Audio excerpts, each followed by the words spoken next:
नीति जी, लोगों को बात समझ में भी नहीं आ रही, मतलब पच नहीं रही थी। समझ में आना क्या, एक चीज़ होती है कि लोकतंत्र में मुझे लगता है सबसे अनिवार्य चीज़ ये है कि जो कुछ हो रहा हो उस पर जनता का भरोसा हो।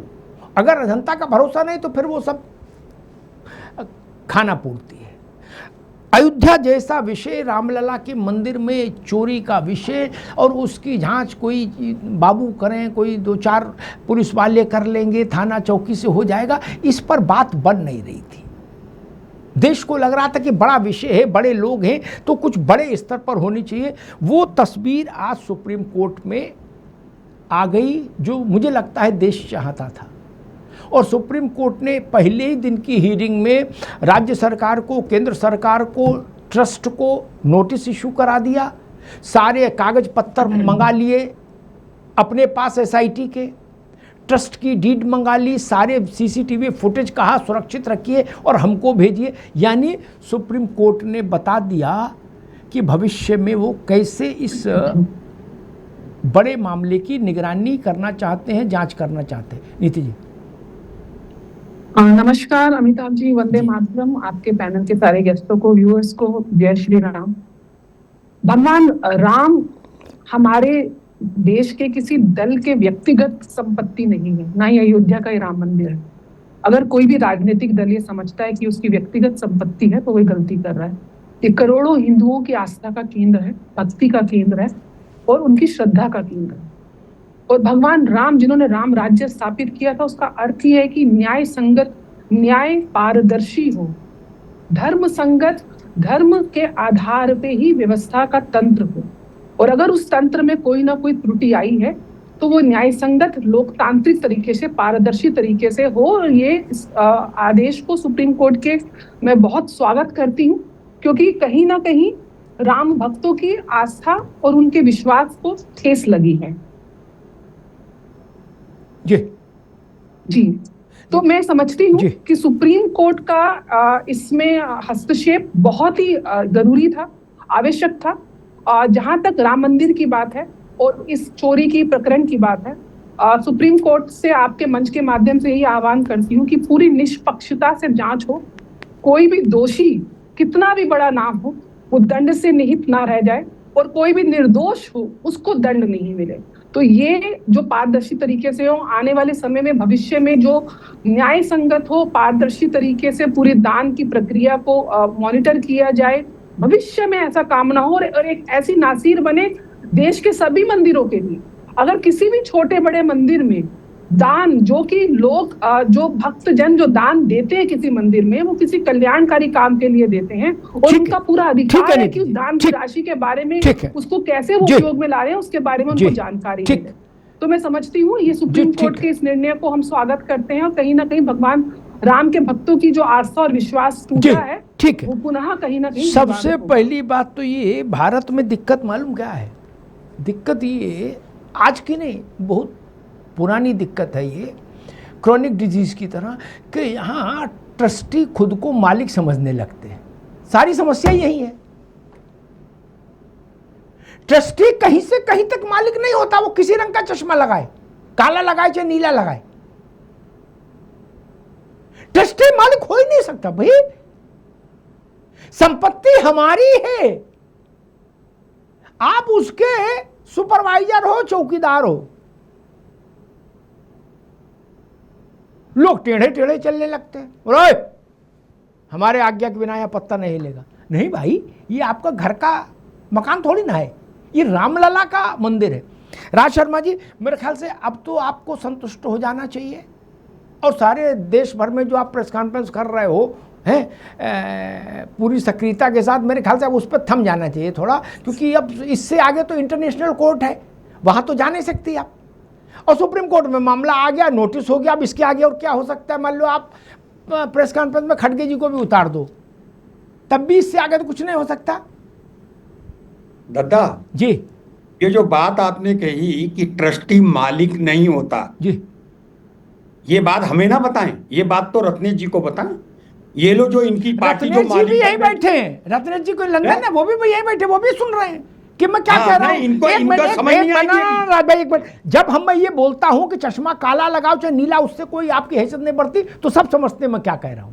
आप नहीं समझ रहे तो अलग बात है, बाकी सब देश समझ रहा कि मैं क्या कह रहा हम तो हूं। समझ गए, हम तो मालिक समझते नहीं, हम तो समझते पुरुषोत्तम राम यहाँ पे रहने वाले पेड़ के भी हैं, जो ये जी पेड़ पौधे होते हैं उनके भी हैं। अब मैं एक बात जानता हूं जी कि ये तो तय हो गया, कोर्ट ने अगर नोटिस इशू कर दिया तो कोर्ट को लगा कुछ तो गड़बड़ हुई है, और इसमें बड़े लोग हैं।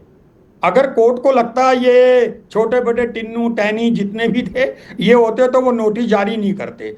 अब ये उम्मीद जगी है, देखिए कहीं तो उम्मीद जगी है कि अब दूध का दूध पानी का पानी तो क्या होगा। मगर मुझे लग रहा है कि हाँ, जैसा आपने कहा कि अगर मान लो गरीब लोगों को जिन्होंने बेचारों की हैसियत 200 रुपए की है, चंदा 500 रुपए गले में डाल दिया, उधर दान पात्र में डाल दिया, उनको संतुष्टि मिल जाएगी। और अगर सही बड़े बड़े नहीं, लोग आपको नहीं जो मिलेगी, आपकी संतुष्टि मतलब मैं इंटरनेशनल देश कोर्ट से में हूं होगी। साहब, साहब मैं देश में ही हूं। जी मैं कहाँ हूं अडानी, मैं भी तो गरीब हूं। जब मैंने कह दिया देश का किसान है, मैं भी जोता हूं जमीन का। साहब मुझे देश से अलग मत करो। जब मैं कहता हूं देश के लोग, तो संविधान में भी लिखा है ब्राह्मण नहीं, हम भारत के लोग, तो उसमें सब आ गए। मैं भी संतुष्ट, आप संतुष्ट, मैं संतुष्ट, और आपका जो ननकू गांव में रहता है वो संतुष्ट, मैं संतुष्ट। मगर ये अच्छी बात है, अगर न्याय हो जाएगा ना तो दादा नहीं, तो आप हमारे चौमासे देश में की प्रेस बेइज्जती कॉन्फ्रेंस तो होने नहीं से बच कराएंगे? जाए। जी चौमासे में प्रेस कॉन्फ्रेंस तो नहीं कराएंगे, कोई रपट जाए देश भर एक में? और बात, जी जब तक आप अभी तक तो ये कहते थे दूध का दूध पानी का पानी, और मैं कह रहा हूं जो दूध में पानी मिला है, जब तक ये एहसास नहीं हो जाएगा कि ये और पानी मिलाएंगे तब तक तो चलती रहेगी। इनको नहीं छोड़ना है, मैं बताऊं आपको। एक और मेरी बात सुनिए, मुझे विश्वसनीय सूत्रों से, जी जो सूत्र है वो किसी को नहीं पता चलता, ये पैसा वहां से चुराया हुआ इनके बूथ एजेंट तक गया है। मुझे नहीं पता रत्नेश भाई के पास गया कि नहीं गया, मैंने नहीं देखा। अरे उम्मीद राज है भाई, एक कि एक थैले ठीक ने इनके ठीक, घर में अब ठीक, दस्तक। आगे आपकी बात, आगे आगे एक छोटी सी बात का जवाब दे दो, फिर आगे ले जाए। अच्छा, आपके ख्याल से कितना चोरी हुआ, एक कोई संख्या बोल दीजिए, फिर आगे ले जाए बहस को। संख्या तो तब बोलता ना कहीं ये रिकॉर्ड होता। नहीं तो फिर आप कैसे जान गए कि बूथ एजेंट तक गया? तो उसके लिए तो अरे हजारों हजार हाँ, करोड़ हाँ, चाहिए। हाँ, मैं बता रहा मुझे दीजिए। हाँ, हिसाब लगा रहा है ये, कहां से लगा है एज्यूम साहब? किया जा रहा है, अरे कोई नहीं कैसे रियल एज्यूम बता किया? सकता। अरे भाई, ये तो वैसी बात होगी, आसमान में कितने तारे हैं? बोले मैंने एज्यूम किया 17.5 लाख है। अच्छा लीजिए, एज्यूम ना करो महाराज, कोई इसकी था मैकेनिज्म नहीं है बताओ। साहब, इसकी था नहीं है, हजारों करोड़। हजार करोड़, ठीक है। ऐसा एक तो मैं सुप्रीम कोर्ट से ये भी विनती करूंगा कि जो लोग इसकी संख्या बता रहे हैं, वॉल्यूम बता रहे हैं, उनको भी नोटिस करो। राम गोपाल जी, प्रियंका गांधी, अरविंद केजरीवाल, अखिलेश यादव, राज भाई ने, राज भाई छोड़ दो, प्रियंका जी को कर लो, हाथिक पाँव सबका पाँव, ये हमारे भाई हैं, इनको नहीं है। तो भाई मैं तो अपने आदमी के साथ रहता हूँ, इनको भी नोटिस करिए और उनसे पूछिए 10,000 करोड़ 20,000 करोड़ या तो साबित करो और नहीं तो घर से लाओ। मैं थोड़ा विचित्र व्यक्ति हूं। एक बार एक अखबार ने, पुरानी बात है काफी, सुन लो भैया, आशीष बाबू आप भी, एक अखबार ने मायावती जी के लिए एक अभद्र किस्म की खबर छाप दी किसी के हवाले से। कांशीराम जी जिंदा थे, सुन लो भैया राज भाई। अब कांशीराम जी तो कांशीराम जी थे। उन्होंने बेगम हजरत महल पार्क में एक बड़ी सभा बुलाई और पूरा भाषण दिया। अच्छे सुनो भाई रत्नेश बाबू, आगे जिंदगी में काम आएगी बात, गूगल में नहीं मिलेगी भैया। तो जब भाषण उनका खत्म होने को था तो उनने कहा भाई एक बात और रह गई, अब सुनिए, अब इसमें मजा आता कहानी में। उनने कहा कि फलाने अखबार के मालिक के घर चलना है मेरे साथ। उसने कहा है, बहन जी के लिए एक अभद्र बात कही गई थी कि ऐसा है। बोले हम कहेंगे जो कहा वो साबित करो और नहीं करो तो हम आपका सम्मान समारोह करेंगे। लाख आदमी लखनऊ की सड़क पर, क्या शासन, क्या प्रशासन, क्या मुख्यमंत्री, क्या गवर्नर, सब चिरौरी कर रहे हैं कांशीराम जी की कि भाई कि साहब छोड़ दो। उन्हें कहा ना ऐसे छोड़ देंगे सस्ते में तो फिर धृष्टता होगी, इसलिए मैं कह रहा हूं सुप्रीम कोर्ट को चाहिए कि जिसने 20,000 करोड़ बुलाया उसको कटघरे में खड़ा करो, को भैया गिनाओ 20,000 करोड़। कोई आदमी जिसे जिन्न भी सिद्ध हो, यक्षिणी सिद्ध हो, प्रेत सिद्ध हो, वो भी नहीं जान सकता कितना चोरी हुआ माल, गुल्लक में कितना पैसा डाला, इसको कौन जान सकता है? कोई नहीं। पतंग न उड़ाओ महाराज, वक्त का पता नहीं, चाइनीज मांझा हुआ तो गर्दन कट जाएगी, इसलिए पतंग ना उड़ाइए, काइट फ्लाइंग नहीं। आशीष चतुर्वेदी जी, मेरे ख्याल से सुप्रीम कोर्ट ने आज पहले दिन जो जितना किया है उतना बहुत कम केसेस में सुप्रीम कोर्ट करता, बहुत रेयर केसेस में।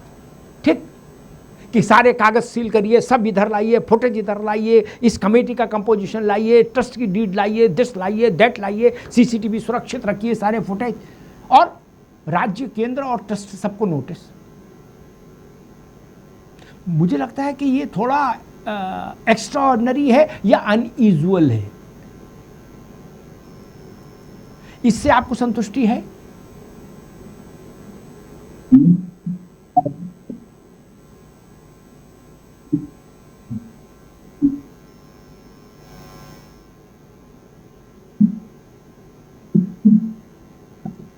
भैया म्यूट कर दीजिए इसको।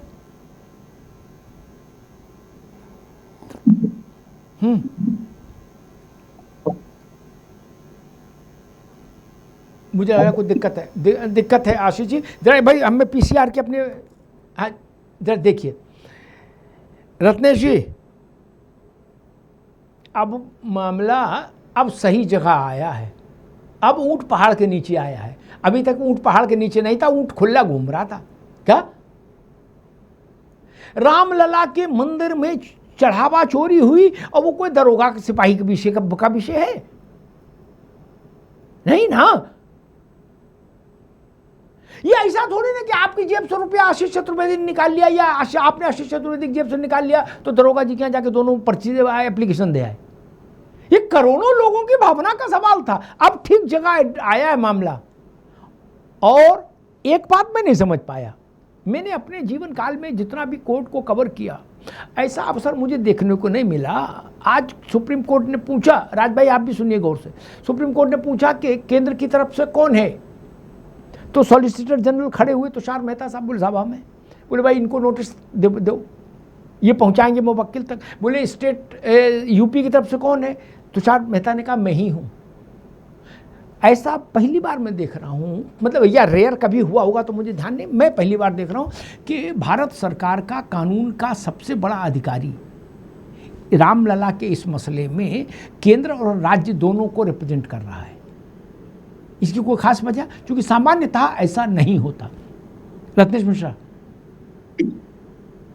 अमिताभ जी, आपको और साथी पैनलिस्टों को और देश की जनता को मेरी तरफ से जय श्री राम जी। देखिए अमिताभ जी, माननीय सर्वोच्च न्यायालय ने जो भी बात कही है भारतीय जनता पार्टी उसका सम्मान करती है, और माननीय सर्वोच्च न्यायालय ने जवाब और स्टेटस रिपोर्ट मांगी है, और उसके बाद ही माननीय सर्वोच्च न्यायालय उस पर कोई फैसला सुनाएगा, और जो उसके सामने नए तथ्य आएंगे उस पर वो बातचीत करेगा। आज अब सरकार, जो हमारी जिम्मेदारी थी, हमने एसआईटी का गठन किया, माननीय मुख्यमंत्री जी ने मुकदमा लिखा गया और उसके बाद गिरफ्तारियां भी हुई, तो जो हमारे स्तर पे जो जांच कराई जा सकती थी, जो चीजें की जा सकती थी, वो हमने की है। तीसरा बिंदु अमिताभ जी, यदि किसी व्यक्ति ने दान में गड़बड़ी की है तो वो व्यक्ति जिम्मेदार होगा। करोड़ों श्रद्धालुओं की आस्था को, राम मंदिर को कटघरे में खड़ा करना, इसके लिए मुझे लगता है कि थोड़ी जल्दबाजी कर रहा था विपक्ष, और विपक्ष को ऐसा करना भी नहीं चाहिए। और भारतीय जनता पार्टी का एक स्पष्ट रुख है अमिताभ सर कि दोषी कोई भी हो उसे कानून के हिसाब से जेल जाना पड़ेगा, कोई भी बख्शा नहीं जाएगा। पांचवा बिंदु, माननीय सर्वोच्च न्यायालय ने स्टेटस रिपोर्ट मांगी है। एज अ, क्योंकि मैं भी अधिवक्ता हूं तो मैं ये मानता हूं कि एक न्यायिक प्रक्रिया का हिस्सा है स्टेटस रिपोर्ट मांगना, और उस रिपोर्ट के आने के बाद ही न्यायालय उस पर विचार करता है, उसके बाद कोई आगे रत्नेश जी एक मिनट, आप वकील हैं इसलिए बोल दूं, मुझे पता नहीं था आप वकील हैं, नहीं तो मैं और प्रश्न थोड़ा कठिन करता, मुझे लगा आप वकील। खैर अब मैं बता दूं, सुप्रीम कोर्ट ने जब कहा कि स्टेट को और सेंटर को नोटिस इशू करो, ठीक, तो तुषार मेहता ने कहा कि साहब इस मामले में सरकारों को नोटिस की जरूरत नहीं है। क्यों कहा? जी, इसका कारण मैं आपको बता देता हूं, क्योंकि जो राम मंदिर जन्मभूमि ट्रस्ट है वो एक ऑटोनॉमस बॉडी है, वो सरकार के अधीन काम नहीं करती। तो मुझे लगता है अगर माननीय सुप्रीम कोर्ट का विवेक है, वो पार्टी बना सकती है। अरे वहां लोक व्यवस्था बनाए रखने की जिम्मेदारी तो सरकार की है महाराज, की चंपत राय को वहां का डीएम भी बना देंगे। वही तो आप लोग भी गजब किए हो, चंपत राय को वहां कमिश्नर भी बना दें, क्या चाहते हो?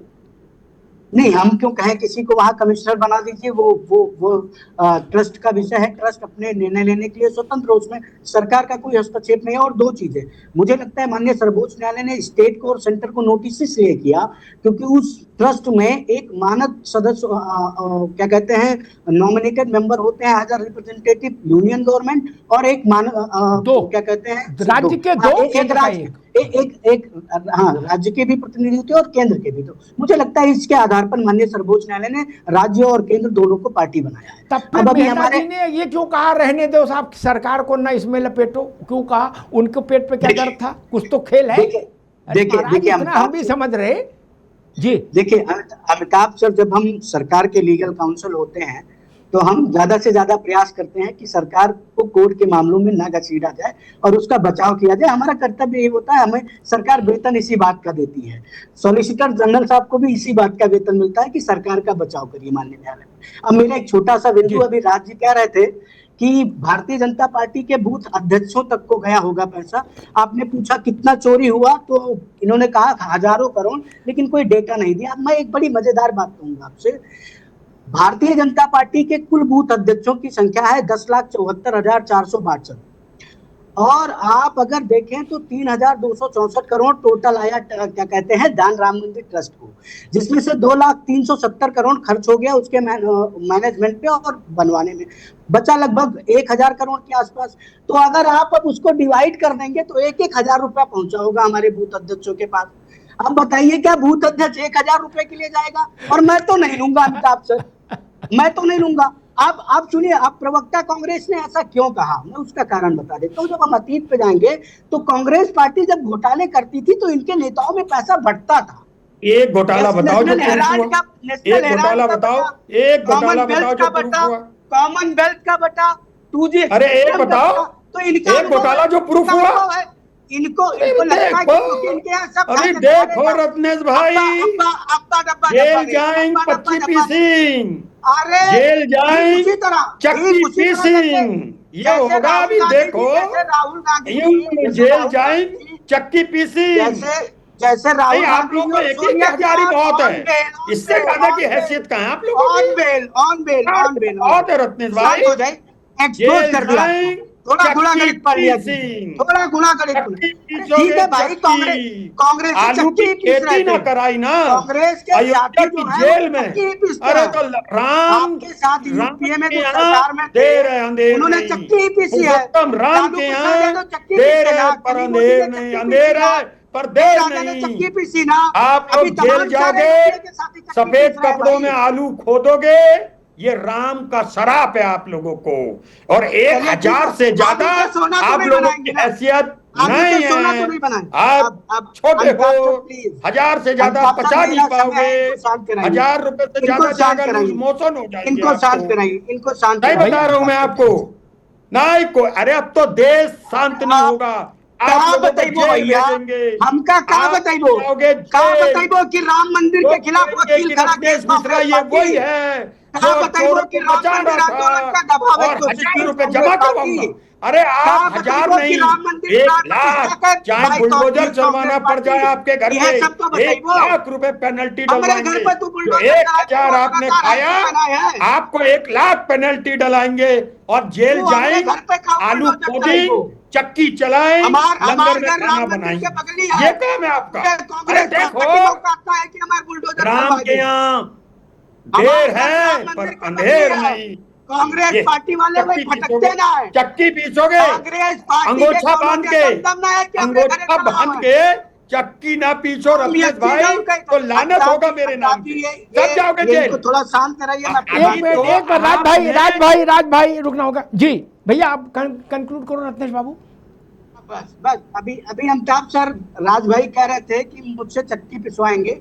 मेरा घर राम मंदिर के बगल में है और मैं जानता हूँ किसी कांग्रेस पार्टी के नेता की हैसियत नहीं है कि वो मेरे घर तक आ जाए, क्योंकि मेरे घर आएगा तो राम मंदिर आना पड़ेगा।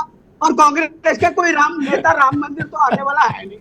तो मुझे पता है कोई कांग्रेस नेता मेरे घर नहीं आ सकता। मैं चुनौती देता हूँ, राज भाई आप क्या हिम्मत हो तो राहुल गांधी मेरे घर आ जाए, हिम्मत हो तो प्रियंका नहीं, ये बात अच्छी कही रत्नेश ने भाई। देखो, और याद रखना, जब तक डिसीजन आएगा मैं आपके ये बात तो रत्नेश मिश्रा ने अच्छी कही कि हिम्मत हो तो आ जाओ, रामलला के दर्शन करो, हमारे घर आओ, चाहे हमारे घर पियो। टेंशन दिला दूंगा आपको कि स्टंट डल जाएंगे, बता रहा हूँ, हंसना सीख लो। ठीक गले से है, नीचे आशीष जी तक बात जा रही है क्या? हिम्मत है तो मेरे घर आके दिखाओ जी ठीक।